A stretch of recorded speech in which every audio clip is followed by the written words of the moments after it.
જય માતાજી મિત્રો, સ્વાગત છે તમારું અમારા આજના નવા બ્લોગ વિડીયોમાં. તો અમે જતા પુરાણા અને રાધનપુરથી આવતા માતાજીનું મંદિર છે, તમને બતાવું. જ્યાં તમને કોઈ પણ ચામડીનો રોગ હોય ને તો ભાઈ ખાલી મેઠું એટલે કે નમક માનવાથી તમારું જે ચામડીનો રોગ છે ને એ મટી જાય. તો તમને મંદિર બતાવું. તો અમારા રાહુલભાઈ બેઠા છે, જો મેઠાના ઢગલા પડ્યા જોવા. સૌ પહેલા તમને માતાજીના દર્શન કરાવું. ચાલો, અમારા ભાણો બેઠા છે, મારા વાઈફ છે. બોલ ને મંદિર જો લખેલું છે કોહલીમાં.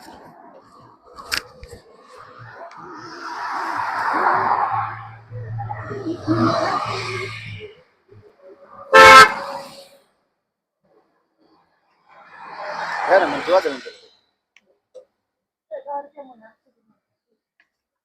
જય માતાજી. જુઓ માતાજીની મૂર્તિનો ફોટો જુઓ, માતાજીની જોત છે.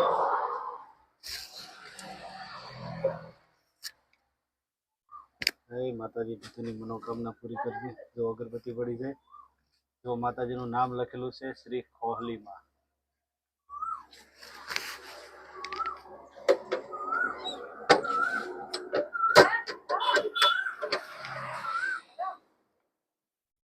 આ બાજુ બતાવજો તમને મેઠાનો ઢગલો.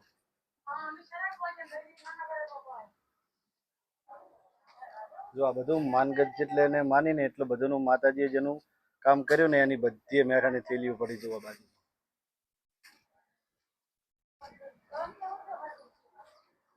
શું કરે ભાઈ? હે સેવા કરે માતાજી. એવું સરસ સરસ. પેલી મકા નાખે. જો માતાજીની જેટલી માનગત છે ને એટલું બધું મેઠું આ બાજુ પડ્યું છે. જુઓ પાછળ. અને માતાજીનું મંદિર ક્યાં છે ને એ તમને હું બતાવું. સનારથી રાધનપુર જતા જમણા હાથે રોડ ઉપર માતાજીનું મંદિર છે ને આ બાજુ જુઓ, આ રોડ જાય છે રાધનપુર તરફ અને આ સનાડ તરફ જાય છે. જો અમારે ભાણો છે. શું કેમ આવું? અમારા રાહુલભાઈ બેઠા છે, મારા વાઈફ છે. તમારે કોઈ પણને ધાધર ખસ કે ખરજવું કે કોઈ પ્રકારનું હોય ને તો ભાઈ ખાલી મેઠું એટલે મેઠાની થેલી માનવાથી પણ માતાજી તમારું કામ પૂરું કરી દે. તો તમને બતાવું.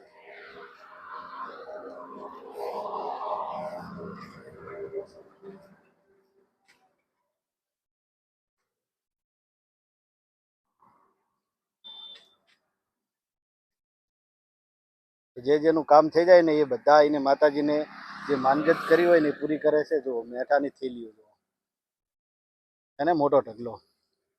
ને આ બાજુ પણ હજી પડ્યું છે. આ તો થોડું થોડું જે થેલીઓ તૂટી ગઈ ને એટલું બધું નીચે પડી ગયેલું છે. જો તમને અહીંથી છે ને ભાઈ ચમત્કારિક મંદિર.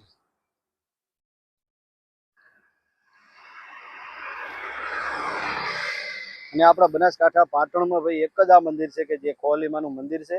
અને જે મેઠા એટલે કે નમક મેઠું માનવાથી માતાજી તમારું જે શરીરમાં જે તમારા ચોપડીના રોગ થયા હોય ને એ બધા મટાડી દેશે માતાજી. તો ભાઈ જય કોહલીમાં લખવાનું ભૂલતા નહીં અને કોમેન્ટ કરજો. વિડીયો ગમે તો ભાઈ લાઈક શેર અને સબસ્ક્રાઈબ કરવાનું ભૂલતા નહીં. તમારી કોમેન્ટ અમારી છે ને આમાં ભાઈ કોમેન્ટ કરી દેજો તમારી ચેનલનું નામ. જુઓ બાકી માતાજી બધાને જે ચામડીના રોગ હોય ને તમામે તમામ મટી જાય છે. જો હાઈવે રાધનપુર જાય છે ને આ બાજુ સનાડ જવાનો મારા.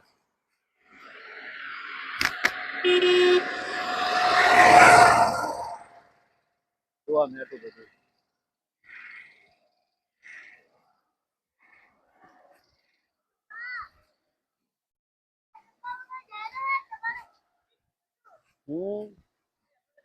જો નાનું એવું મંદિર છે માતાજીનું.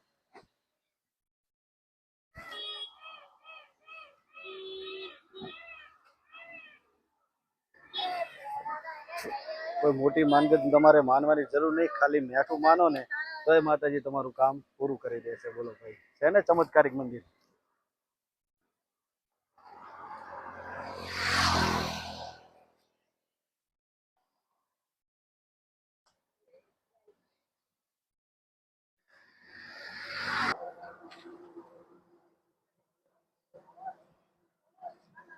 જો આ બે જણા થેલીઓ આ બાજુ પડી હતી ને આ બાજુ સરખી રીતે મૂકેલા છે,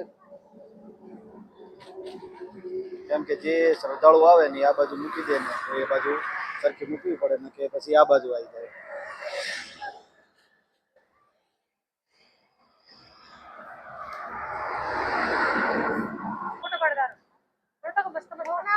અમારો ભાણો જો મોટો ભાણો મારે ક્યાં કને આવ્યા હતા આપણે માતાજીના દર્શન કરવા, ક્યાં કને હે માતાજીના દર્શન કરવા આવ્યા હતા ને ઉતાળું બોલ આપણે માતાજીના દર્શન કરવા આવ્યા હતા ને મજા આવી ને તમારે હારે ફરવાની આમું બોલ રાહુલ તને એટલે રાહુલ એવું કહેરા કે તમે મૌન લાડ કરો બોલો અત્યારે નાના નાના છોકરા જેવું સમજાય ભાઈ આ વાત તાકતી. તો ભાઈ મળીએ નેક્સ્ટ બ્લોગ વિડીયોમાં. બધાને જય માતાજી. ભાઈ કોમેન્ટ કરજો જય ખોલીમાં લખવાનું ભૂલતા નહીં. ઓકે.